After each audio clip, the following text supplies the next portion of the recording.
Hello and welcome.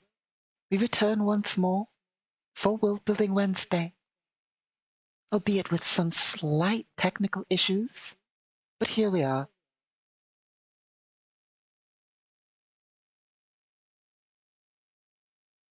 Well, assuming I can make sure that everything here is working.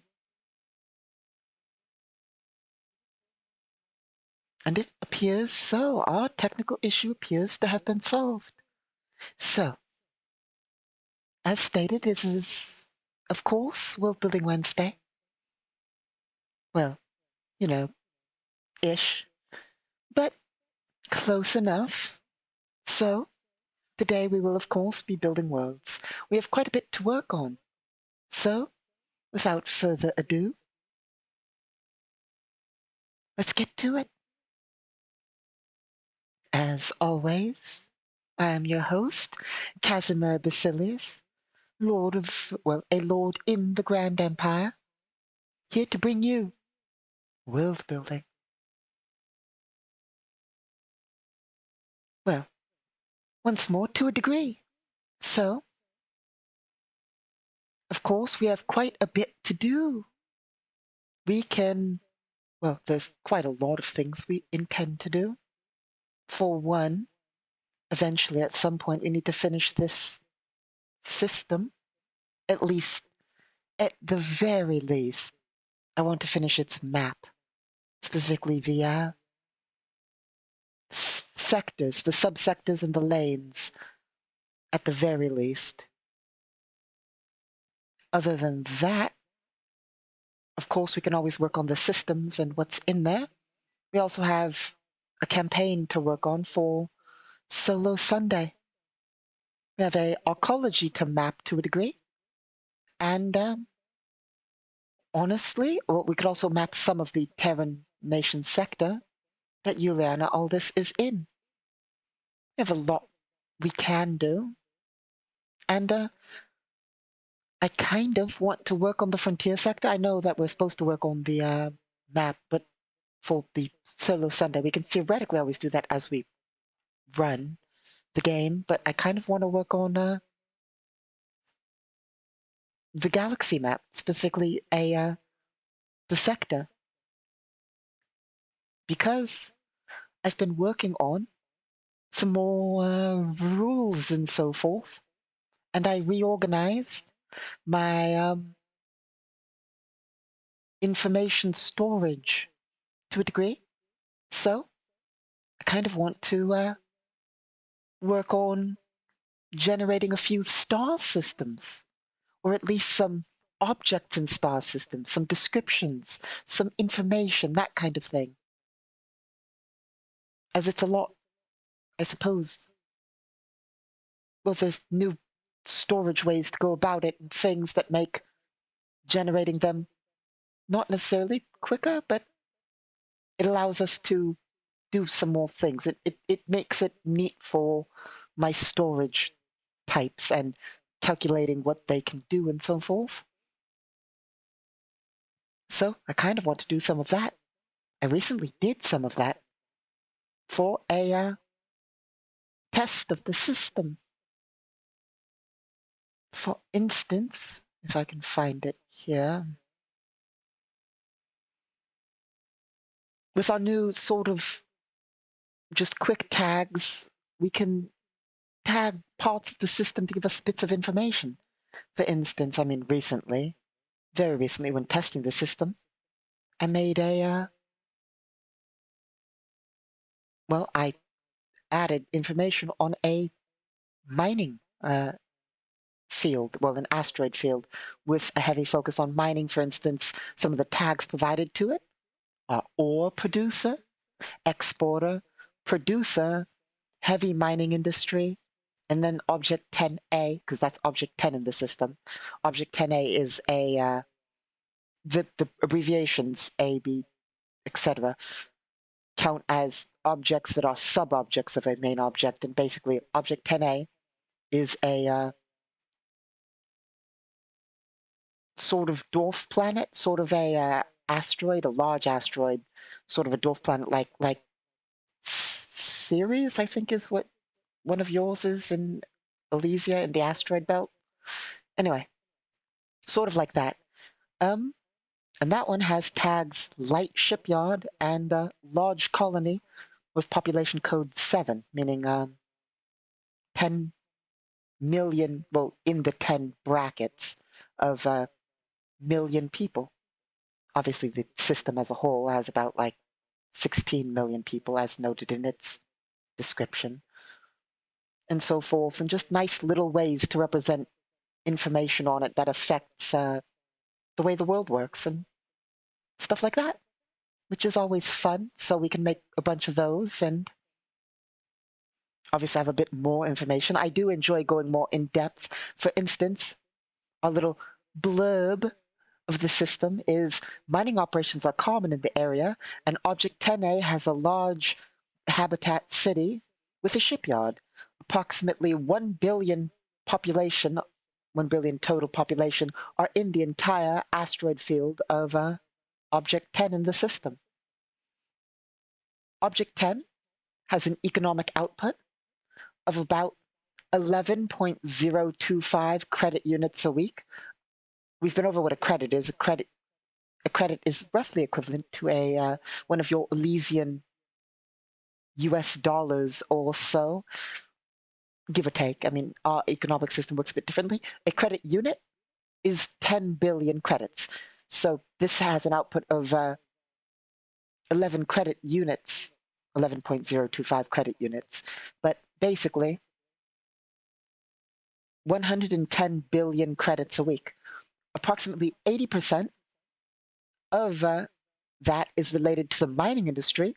So about 8 credit units is related to the mining industry. Of course, that's the total industry. We also have a note that states that roughly 12 million tons of ore are produced in the field in a week. So every week it produces roughly 12 million tons of ore. So, just little bits of information like that. And then obviously there's the tags, as mentioned, ore producer, exporter, producer, heavy mining industry, and so forth. Of course, they actually have, the tags have effects and mean things. For instance, ore producer will affect roles and so forth in regards to that. It also gives us bits of information. Exporter is because it is primarily an exporter. Producer is the classification of planet that of object that it falls into, as in it produces more than it's importing. The more of its economy is dedicated to exporting than importing. It produces goods and then ships them elsewhere for the most part. Obviously, heavy mining industry because, well, that's what it does. It's an asteroid filled with heavy mining. Light shipyards on Object 10A because, well, Object 10A has the largest city in the area and has, well, a light shipyard that produces a lot of the ships in the belt. So, Also, there's some world tags such as asteroid belt, vacuum, non-agricultural, mining, and colony. Of course, we of course fold that into a world profile.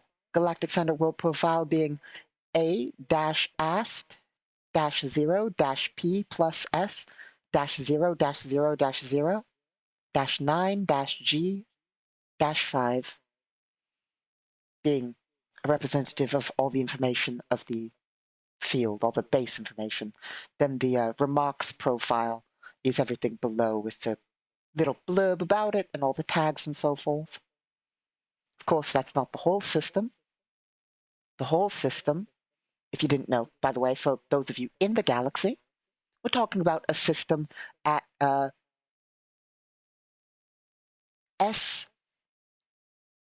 SN20 E16 SS33 SL83.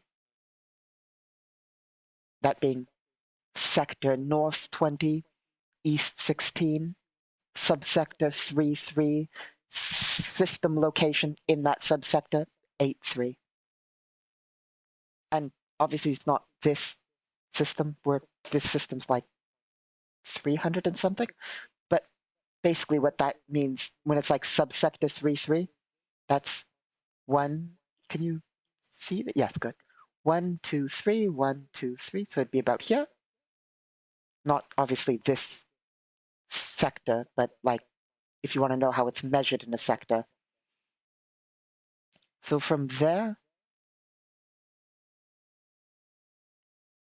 we basically measure 6, whatever subcategory it is.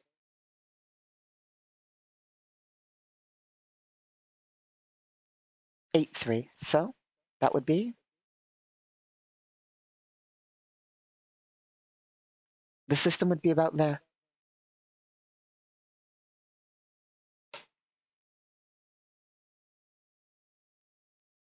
And basically, that's the measurement system for location, I suppose. Anyway, where were we?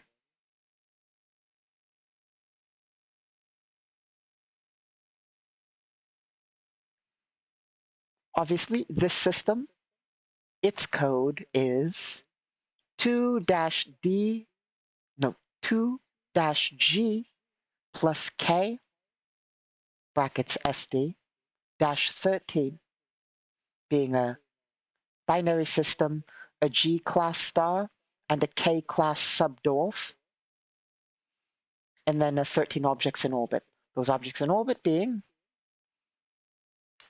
a dwarf planet, an asteroid with a dwarf planet, that asteroid field dwarf planet, the first asteroid field dwarf planet is a lava world, then a pure planet lava world, artificial station swarm, not a Dyson swarm, just a bunch of stations, a terrain biased planet, an alien planet, a snowball or ice covered planet, a Jovian planet, gas giant with 2 moons, another gas giant with 2 moons, being object 9, object 10 being asteroid field with a dwarf planet, that's the one that object 10 we just mentioned, object 11 being a Panthalasic planet with 1 moon, a object 12, an ice giant with 6 moons, and object 13, a Hellion world with 2 moons.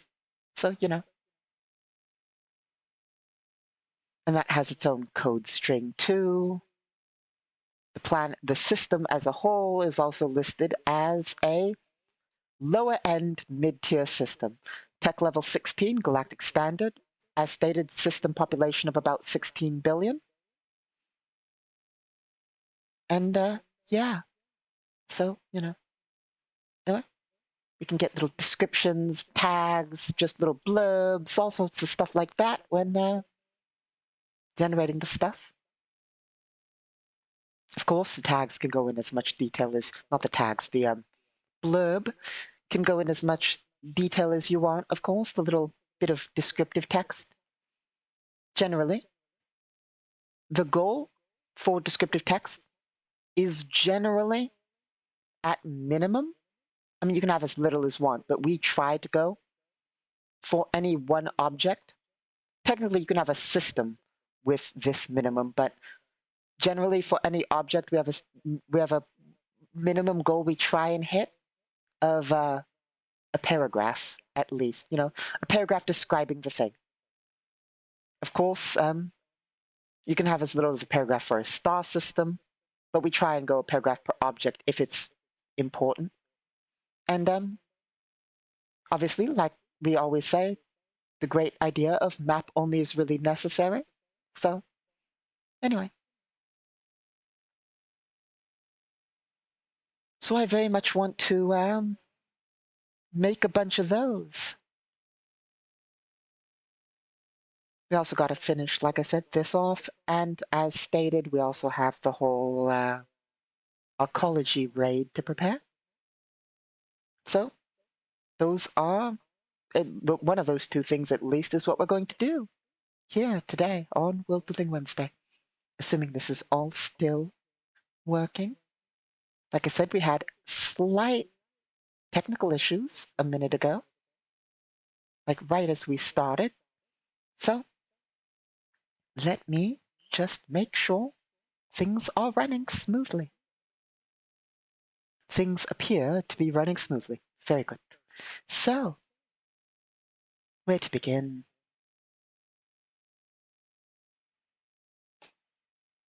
Of course, Hmm. Let's start simple while we let's work on something we have to work on. Not really have to, but it'd be a good idea to. Also, I reorganized a reorganized a bunch of my old files. I'm trying to re-import a bunch of data because unfortunately, I'm sure we've been over this, probably. I've been at this, working on all this stuff for, well, Catskov Industries has been working on this stuff for many, many, many, many, many years. Many years. And let's just say the Catskov Industry archives are not the most organized archives in the galaxy. And so we have maps and data scattered across thousands. I wish I was joking when I say we have genuinely thousands of notes, thousands of, I think it was like, I forget the numbers. There are, let's just put it this way. I believe it's in the tens to at least nearing 100 or so. I forget. I'd have to reopen the thing and do the math, which would take forever to calculate. But we have like thousands of files. Not all of them are useful. Some of them are absolutely worthless, but we have lots of files. And they're disorganized, and we have lots of data to transfer and store. And then we have the oldest files to store. And so basically, we're trying to update everything into proper storage. Technically, the oldest Galactic Requiem map files are notebooks with just data describing things and grid paper, little square graph paper, grid paper, with dots on it representing the locations of stars. So, also, even in the semi-modern era of data storage, with the program we use here, we have maps that are basically like so, with little, not even just this, but like parts of systems.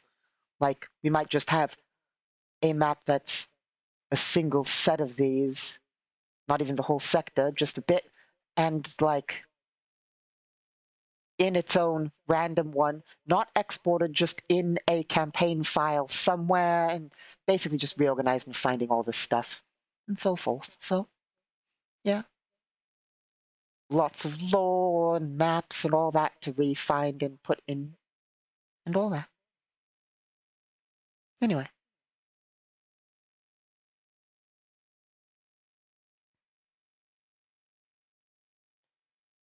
so we have an oncology raid to work on. This is probably less important, but we're going to copy over these. The reason for that is quite simple. We'll paste them there because it'll make it slightly easier to do. Then we'll drag them over like so.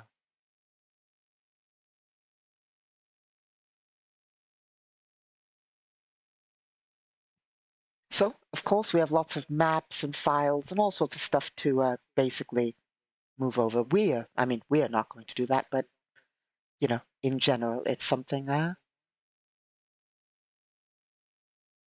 needs to be done by Catskov Industries.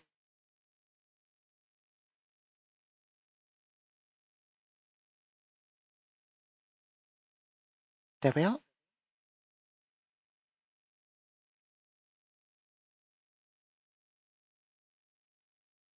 So, let's see.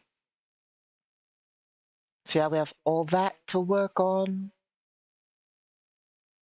I mean, not we, but like I said, that's for archival teams and the like. What I mean is we have a galaxy map, well, specifically the sector to work on. We also have this. We also have this sector and system and Juliana Aldous' adventures to work on.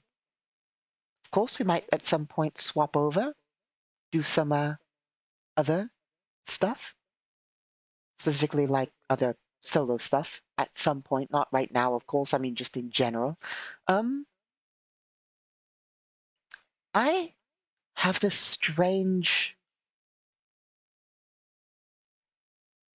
Sorry, 1 second. Be right back.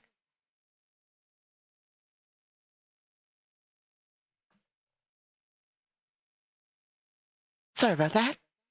We, of course, are having a slight issue here on board our battleship.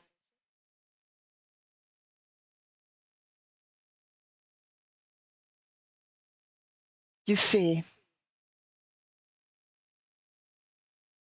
well, long story short, we have a intruder on board our ship. And when I say intruder, I do mean of the eldritch variety. I mean, it's unfortunate, but that's what happens in our war with the corrupt empire. Anyway, so, yeah, the corrupts, we're at war with them, imperial law, long story. Anyway, there's an eldritch monstrosity on board our starship. I'm, of course, broadcasting from our starship today. I was on mission, doing some stuff. Anyway, long story short, eldritch monstrosity on board the ship, just receiving regular updates from the team. Well, you know, the crew, anti-boarding parties. But yeah, long story short, if I start screaming or flailing about or any such thing, or if anything suddenly stops or anything, it's either because the eldritch monstrosity is here or I'm receiving a report on it, you know? Because it's definitely on board the ship. If only we could track it down. Ha, ha, yes. So, yeah, I mean, that's unrelated to our technical issues, probably. Probably. I'm guessing it's unrelated to our technical issues. My tech team says it is unrelated to our technical issues. But, you know, if I start yelling, it's likely because of that. Anyway.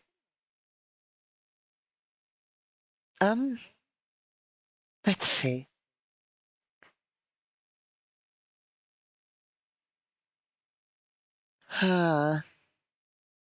So, yeah, we have that kind of thing to work on. The thing I was saying before I got distracted by the report was basically, I'm always conflicted with several factors. Well, our processes are conflicted with several factors. When running Galactic Requiem, I like, see, we like simulating a universe. As we so often say, Galactic Requiem is a universe simulation. That's what it is. We try and simulate a universe. Well, a galaxy and a galaxy plus more so than a universe, but you know.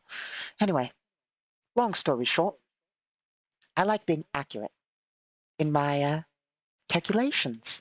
You know, I like knowing the statistics of everything, but I'm trying to be a little bit more vague, not in the information I give, but in calculations. Accurate but vague, you know? How do I put it? Having to absolutely calculate every single, well, build a nation profile for every single star system is annoying.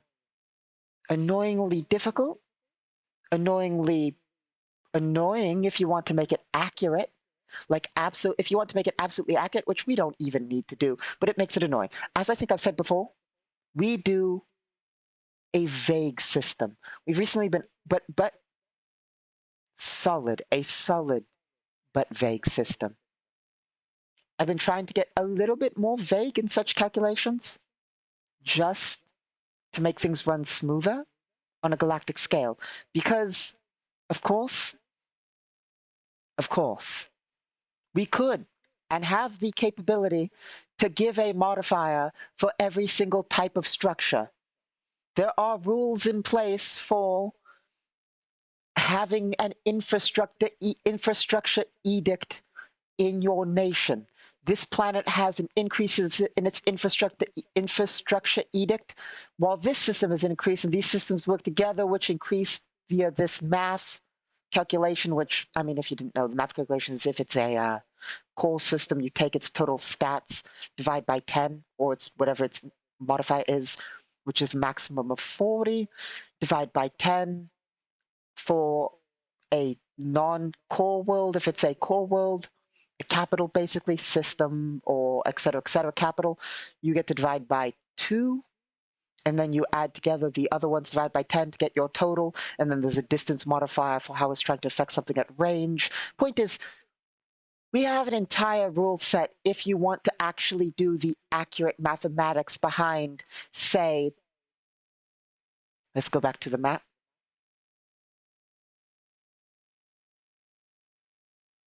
We can do the mathematics behind this star system affecting this star system.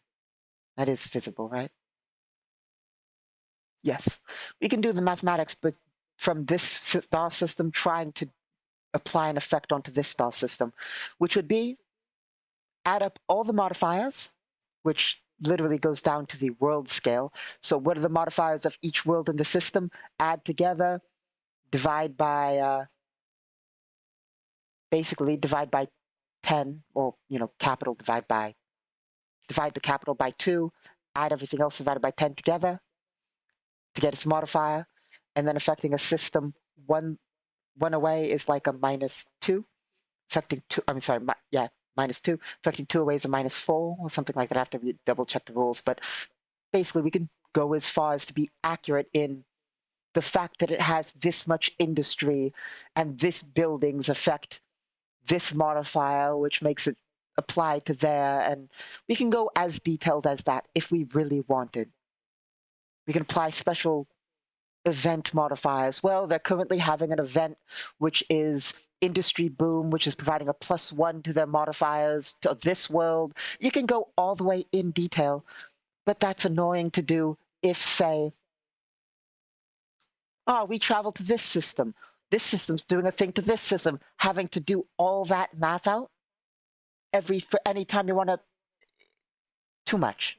We can, but it's too much. But we love the fact that the system's there. We're not ever going to remove that system. The system's optional, though, I would never. I'm not a. I mean, so, of course, I appreciate simplification. Don't get me wrong. Simplified systems can be useful. I have no problems with the concept of something being simplified. But I do not like simplification of a system if it's at the cost of the complicated variant. You know, I like if there's an underlying complicated variant that can be used, which is why, like, that's one of the problems I have with the way a lot of tabletop RPGs go nowadays, where they're like, well, we've made it streamlined, we've made it simpler and streamlined. I like the underlying crunchy system with all the details, but I understand that things can be useful when they're simplified. So we have both. And I'm trying to work on a more accurate but simplified system, which is basically why we have nation tiers and tags. The tags being things like I mentioned. Tags go all the way from worlds to systems to nations to subsectors. You can have tags for anything. But basically, a system can have a tier. So let's say, same example, but we'll use the system. Let's say this will, we can be like, okay, so this is a mid-tier system. So it's an upper mid-tier system. So its modifiers are going to be 15 and 15, meaning we can also randomly generate the tier of the system. That's part of our random generation chart. We can generate the tier if we wanted. But anyway, let's say this is a upper mid-tier system, meaning its modifiers are going to be plus 15 on buildings and plus 15 on nation stats. So we know that it's a plus 15 plus 15.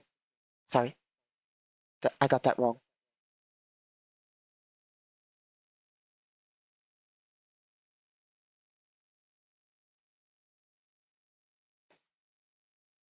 One second, I don't like being inaccurate.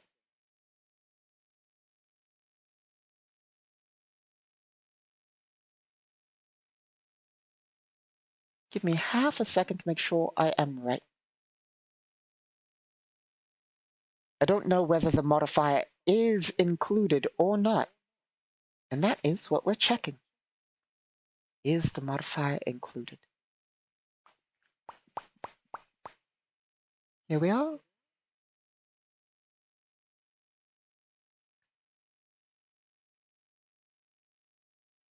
Scrolled a bit too far there. The modifier is not included. Which actually gives me an idea. Because the tiers are by 10. So let's do a quick bit of math. If tiers are by 10, you can just add,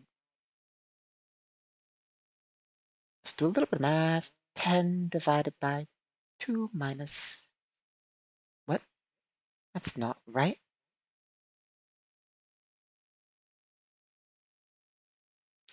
Yep, I did that wrong. 5. It's 5. The answer's 5.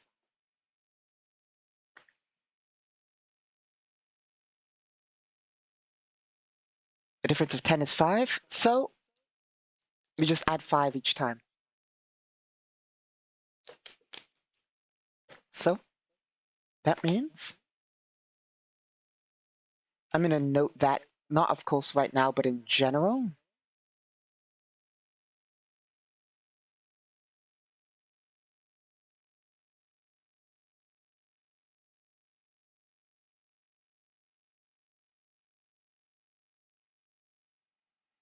So the answer is 13.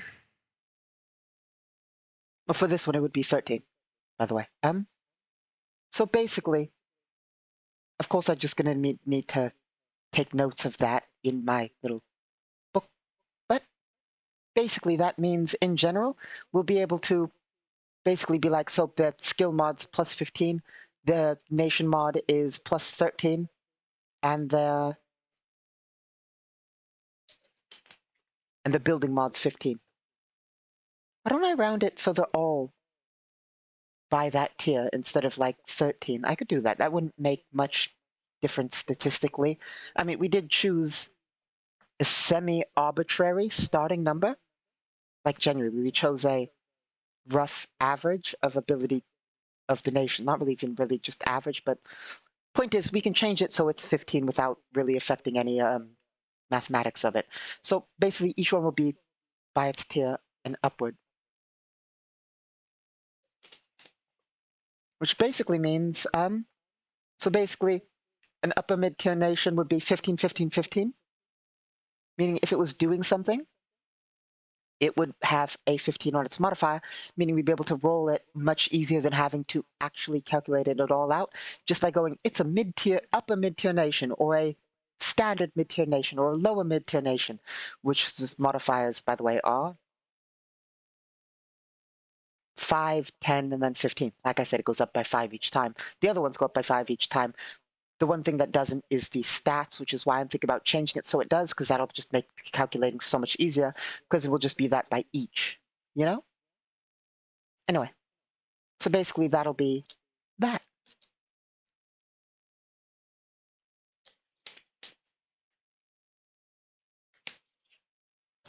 So basically that's a simplification of the complex system, basically just allowing us to be like, we don't need to generate the system stats or figure out all the math behind it for every single system in the galaxy. We can just be like,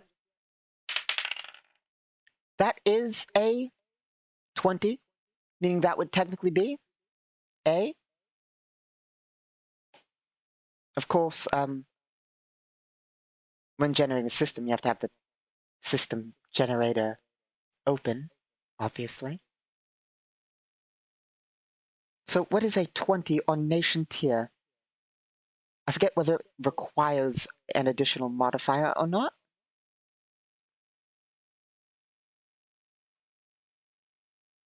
Nope, we roll a d6. 2. So it's not a peak tier nation, it is a legendary tier nation, meaning that it is going to have, with our general system,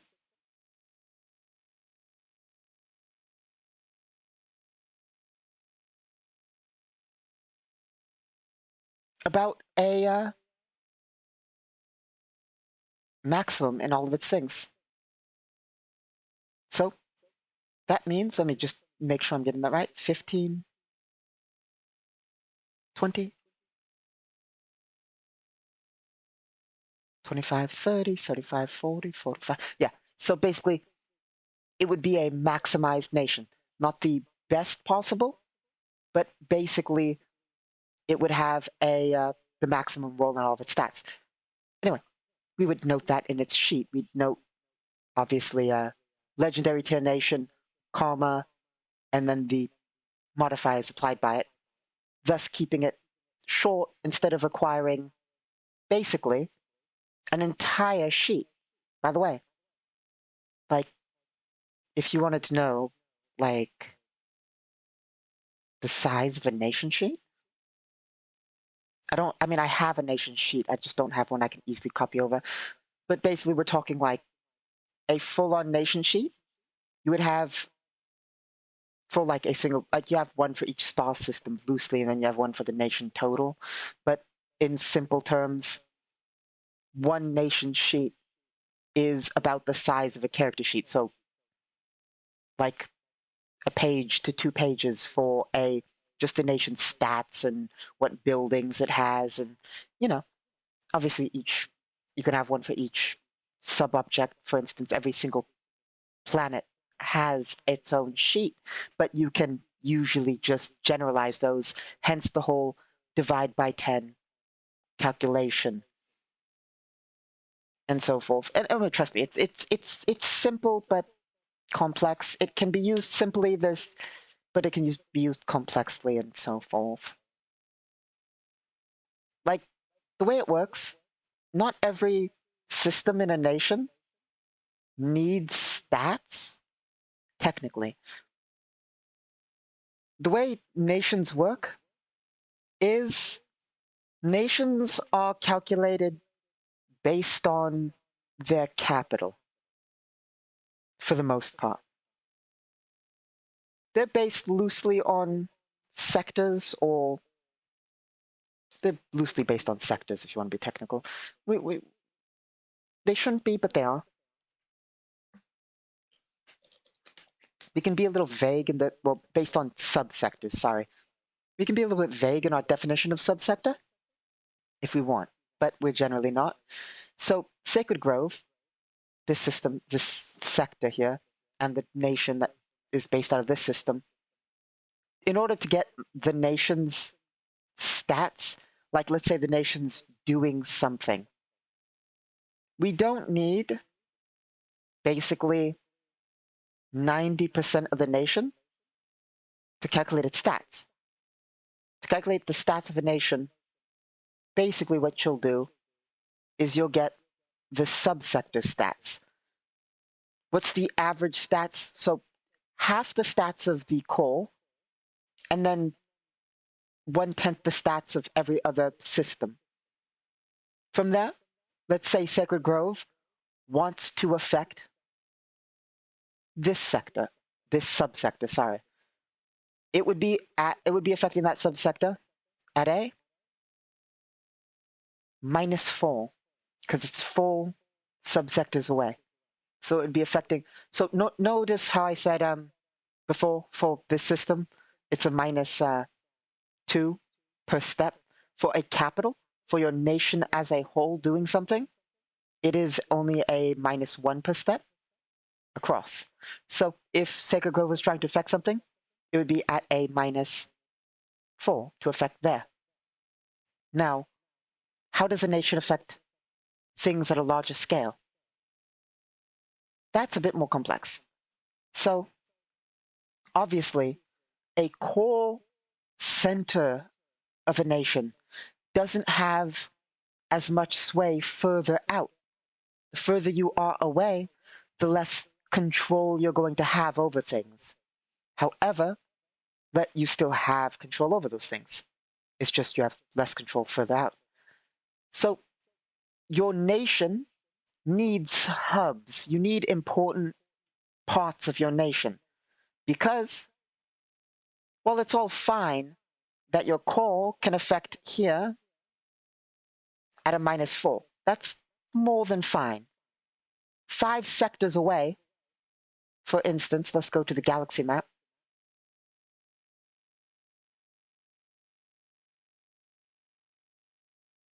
If we can find it. We won't go to the galaxy map then. We'll just do it this way, it'll be easier. Let's say this sector's right next to here. If for the Sacred Grove Nation to affect, literally, let's say the other end of here, would be a -14. So what you would do, theoretically, is you'd have a hub. Let's say Sacred Grove extended over to here. You'd have a hub here, and then from that hub, you would measure distance. Or you could, like build up this system and then measure distance using this system stats instead of Sacred Grove's core system stats. Basically, power is regional, but the capital has the most power and influence and control over its territories, thus sort of, representing that you don't have full political sway. You can't project full political sway of your nation and its industry and its power at like its farthest reaches if your farthest reaches aren't built up, If your nation has 5 subsectors of outer colonies, you're not going to project full power out from your outermost colony with like 10 billion people in the entire system is not, and frontier low tech colony is not going to be able to project the entire power of your nation fully out beyond its borders. So we measure it from a subsector scale, and hubs can help, and that's why you need several higher tier subsectors and so forth, and power projection.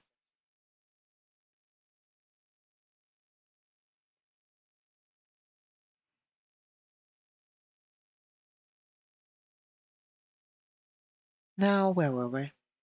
So basically, yeah, simplifying system, and the simplified system still works because, so this is a core, meaning its stats are this, and then you measure distance out from there. And it works on every scale, basically, and it's far simplified than having to get a full stat block.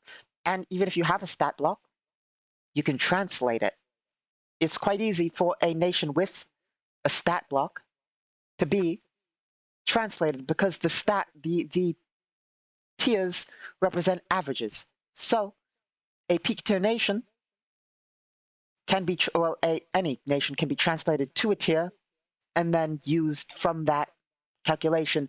And you can even calculate that tier out into a more full-on block, basically making it work both ways. You can simplify from one of the complex variants, or you can make the simplified thing complex, and it all works within the same system. So, So that's that. Anyway,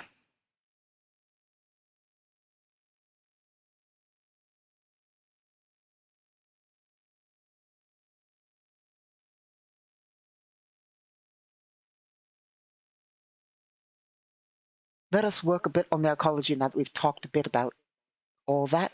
But first, I need to go and do something. Specifically, we have a report of the creature. It's theoretically been spotted. I'll be right back. I'm going to go and see whether I can't find that thing and destroy it. I'll be right back.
False alarm. The creature was not found. Well, it was found. One of the conscripts opened fire. Creature survived. Got away, basically. I mean, I received the report, but it was already gone. So, you know. Anyway. Mapping and arcology. Let us make sure we got our square to the right scale. Let's take our square, measure our square. Square is correct. Move this stuff over. Move our square over.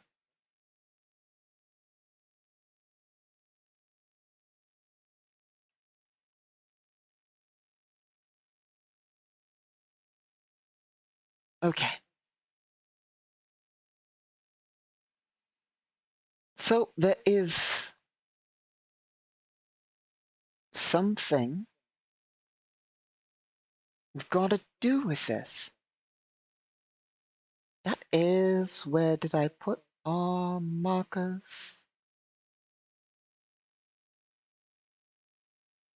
Let's take our borders. Let's place one. There is a reason we're doing this. See these little markers? They will help us for placement of things in general.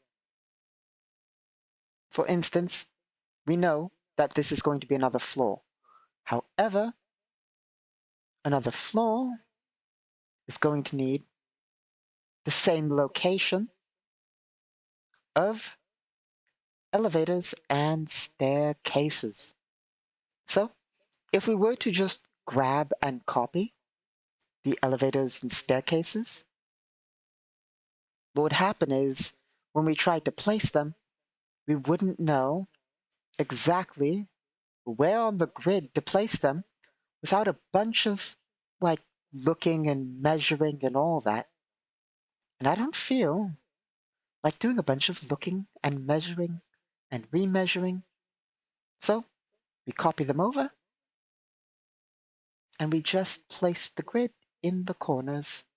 And there we have the correct locations of our elevators.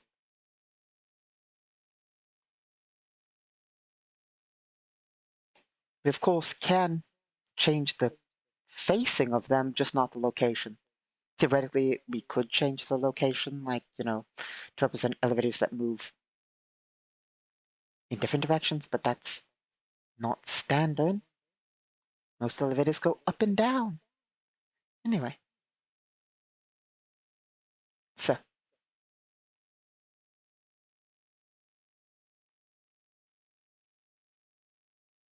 it should be one longer, or two longer for being technical.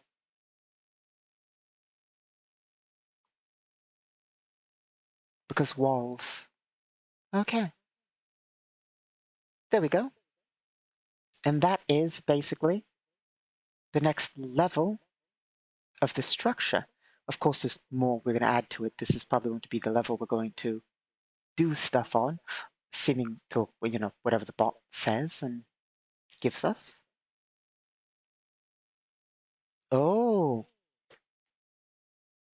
one second. Taking a note.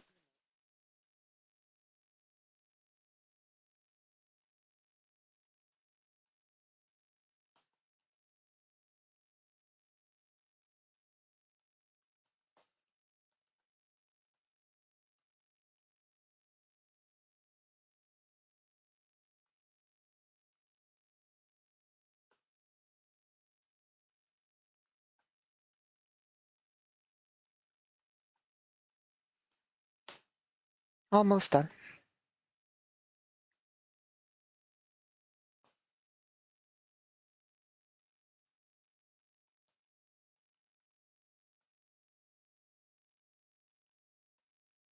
I realized right there that there was something I forgot, basically.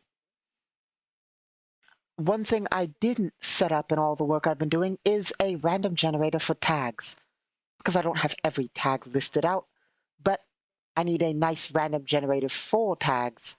That way, well, we can generate tags for things. Because currently, if we wanted to do tags, like I mentioned for like system design, a tag would be, it would have to be decided by us. And I was just thinking about the bot, because we were talking about the bot there. And I'm like, since, we want some things to be random, why don't we make a way to randomly generate tags, which is just something I've completely forgot to add, a system for randomly generating tags. Tags, of course, aren't only for nations or systems. Technically, the tag system applies to everything. We can add tags to anything. For instance, like, of course, the generator will be in categories, but, like weapons can have tags like low quality, high quality, etc., etc. Anything can have tags. Anyway, obviously, like mining isn't going to be a tag category in the weapon tiers, probably. Yeah, we wouldn't add that as a weapon tag. That could be randomly generated at least, because, if it is a mining device, it is a mining device. Can it be used as a weapon? Yes, but it's a mining device. That would be a tag. Well, a tag would be, but mining would be a tag for nations. Well, not nations specifically, systems, because, this system's focus is mining. Same with planets. It would be a planetary tag being that too.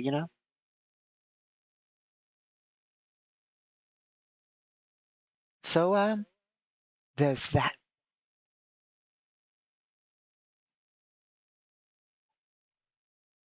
And, so let's see, what else do we need to add to make this?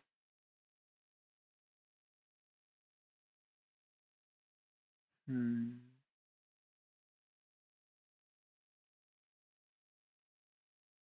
Well, we don't entirely know what the encounters are going to be, but we can get some of the basics down, that's for sure.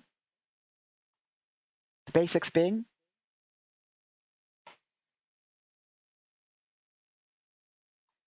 3x3 room, 4x4 room, 5x5 room. We could also do custom, but we're just preparing some. 6x6 room.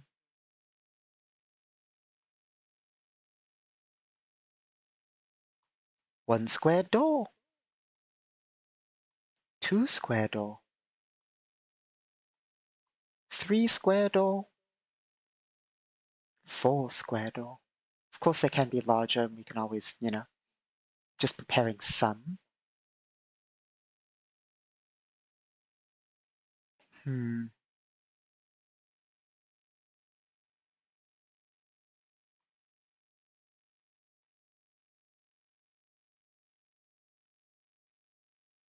This is your standard, so we'll place a couple of those.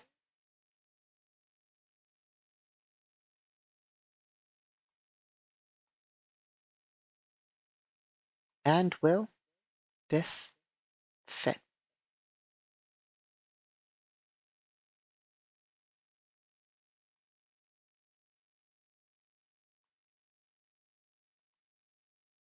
There we go. I'm not sure why we'd have it like that.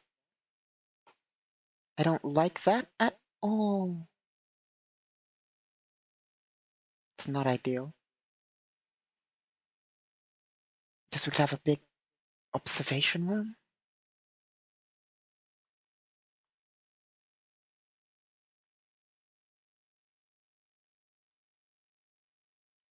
We can have a big observation room. We're going to need some glass, though.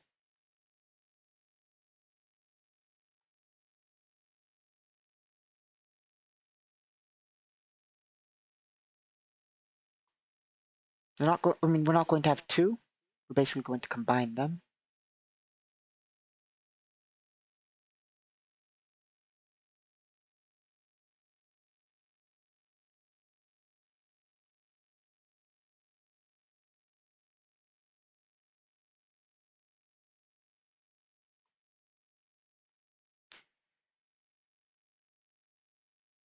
Like so. And then we have a big observation room looking out at the city. It's going to be another way in. For that, here's what we'll do. We'll take one of these, place it in the middle there.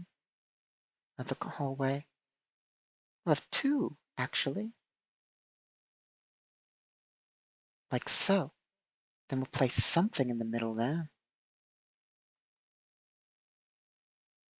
And it's the perfect scale. Perfect.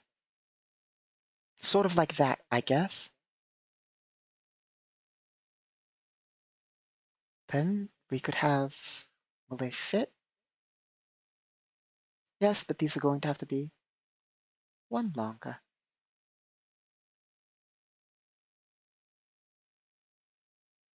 And basically,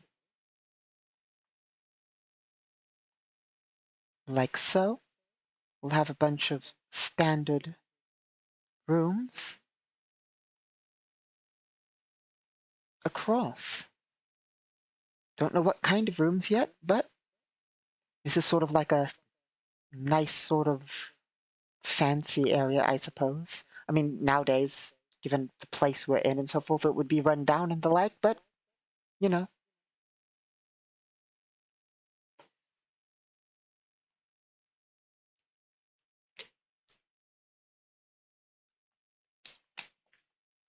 Did we ever show the old map here? Probably seen it, maybe.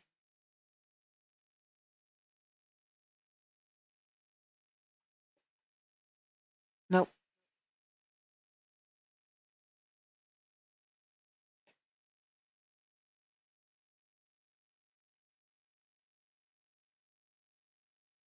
Nope.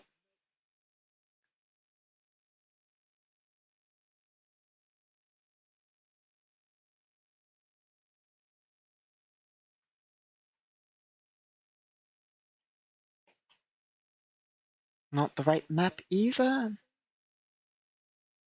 But a fun map nonetheless. A shame we didn't get to use it more. Of course, an asteroid station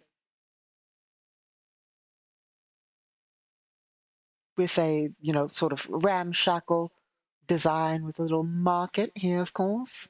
A main street with a market connecting to some loading bays where ships can come in. Obviously not to the market itself, but where they can unload larger supplies, usually from here, or the dock extending. Landing bays across. Maintenance bays for those landing bays, an entrance checkpoint.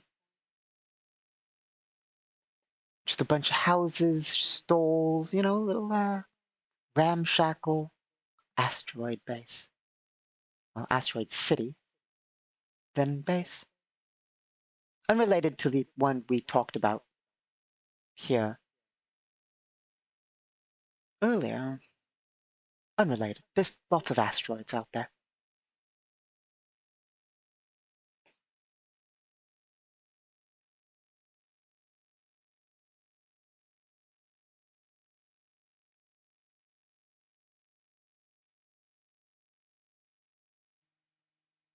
What I'm looking for, though?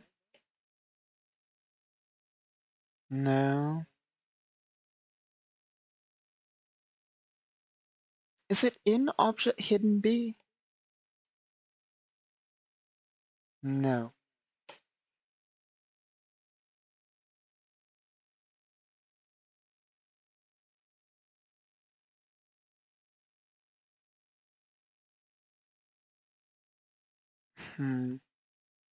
I'm looking for a section of a map.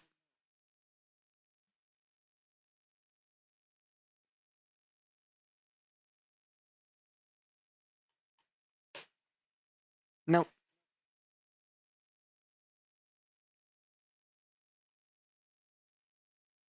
Here it is. Yes, part of that old city. Here we are.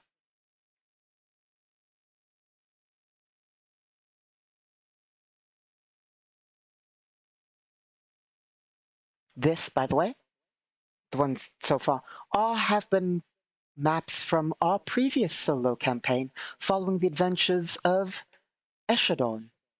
I believe that was his name. Of course, this is the city Eshadon is from. His apartment being in this arcology block here. There's a nice little mall over here with a food court. Office tower, industrial area. Good stuff. Once again, it's a shame we don't get to use this map anymore. Maybe, someday. As I think I've said before, do not generally reuse maps at all.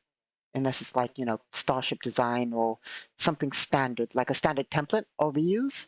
But I don't usually ever reuse maps unless you actually go back to the same place. Anyway, this is what I was looking for. So we're looking for roughly 3, 4. A sort of 4 across. Obviously, we won't reuse the map, but of course, we can reuse a segment like so. I have no problem using a segment like that, of course.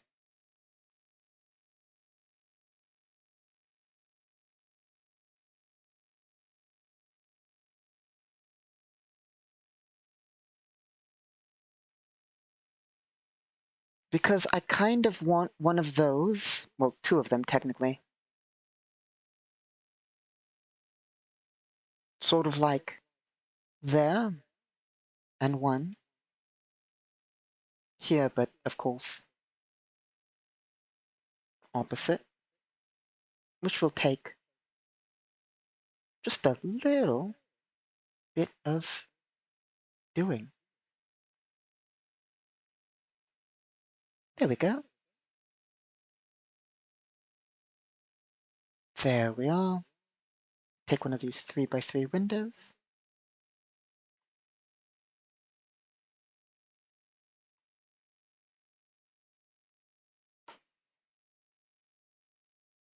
There we go. Will we ever actually visit those? Who knows? Maybe, maybe not. Also, those aren't going to be their own separate rooms.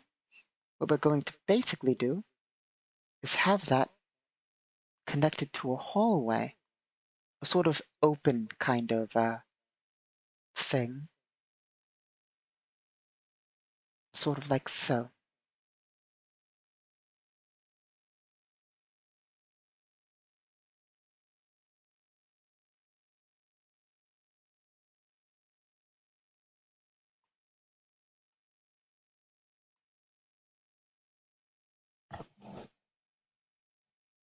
That way we have a sort of like area there.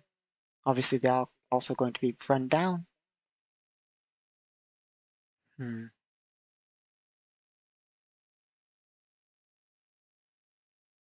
want to check another thing from that map.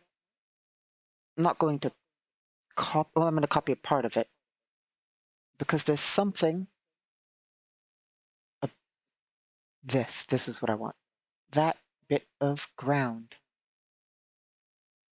I always forget the scale of office rooms and how to set them up. I guess I'll take the chairs too. This is obviously the minimum size you can have a office room. Of course, there's like other ways to go about it. Like theoretically, it's not the minimum, but you know, like you know. Yeah, well, place that there.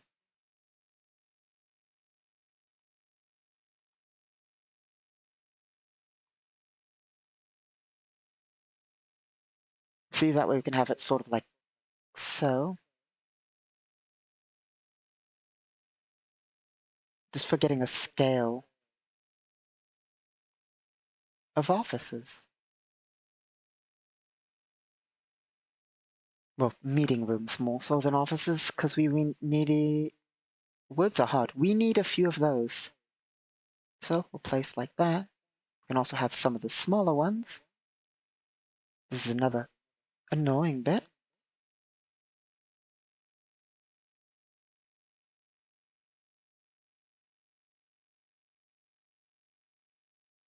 Okay, let's do math. 20 by 25. 20 by 25. There we are.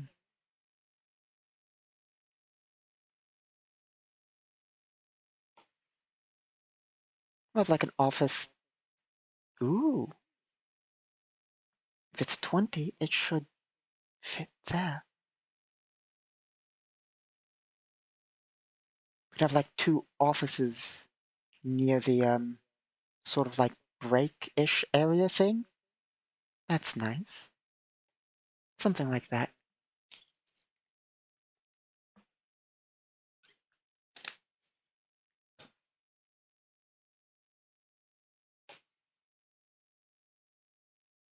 Let's see here.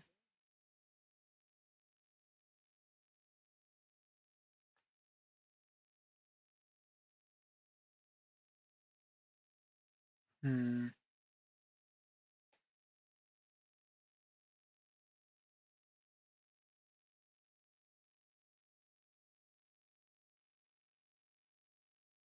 Maybe this room's a bit big.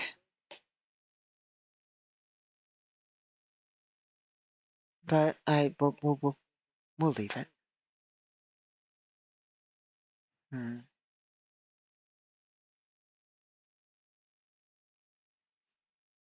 Well, at least we have a start of a nice looking oncology section. I messed up. That's terrible. We did. The side that we're not entering on. Isn't that great?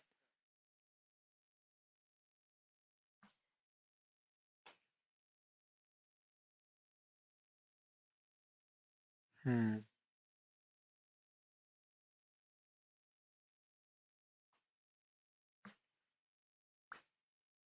Uh,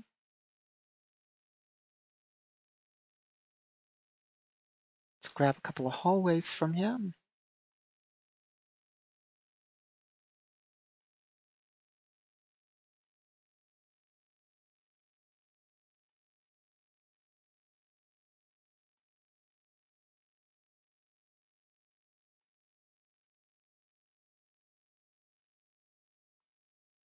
Oh, come on, don't press the wrong buttons.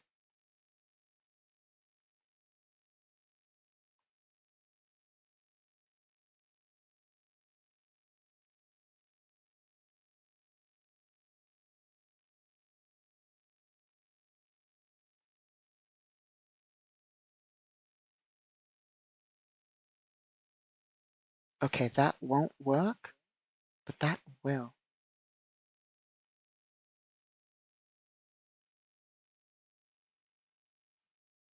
And then we can have some of these around.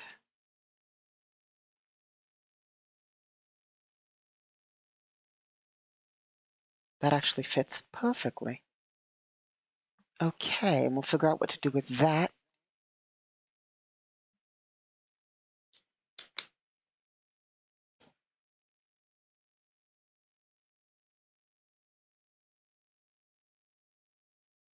Hmm.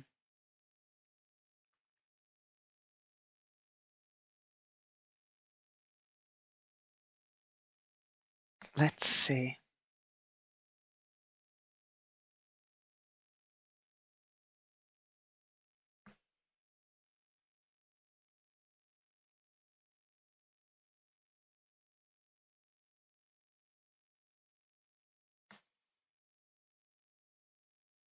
Ooh, here's what we'll do. This section will have sort of like so.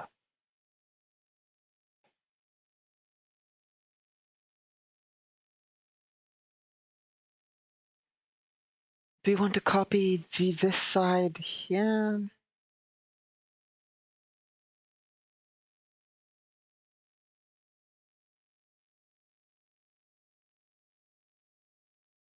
Maybe, maybe not.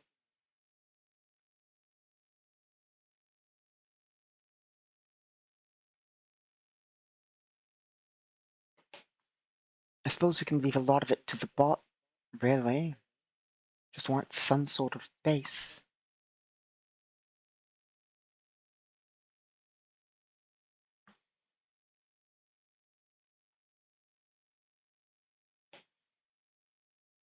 To work with. Here we are.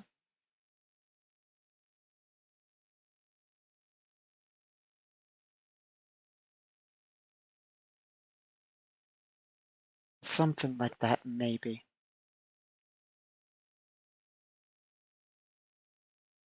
That I'll have to figure out. I see some problems with this and some not problems. Okay.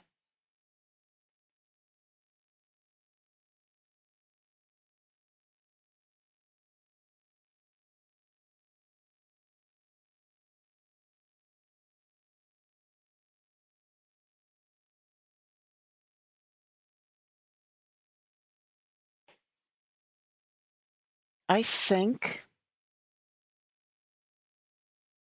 we will unfortunately call it there much earlier than usual, unfortunately. But I'm getting another report of that damn eldritch creature wandering about the ship. So, unfortunately, I'm gonna go and try and take care of that. And next time's, well, solo Friday/Sunday, in which we'll make progress and hopefully we'll get more done. But unfortunately, the creature wandering around the ship is a bit distracting. Thank you for stopping by. My apologies for the slightly shorter stream. Of course, we'll get back into the work of everything and so forth. And I hope to see you next time. Thank you for stopping by and have a great day. As always, I've been your host, Casimir Basilius, and have a good day.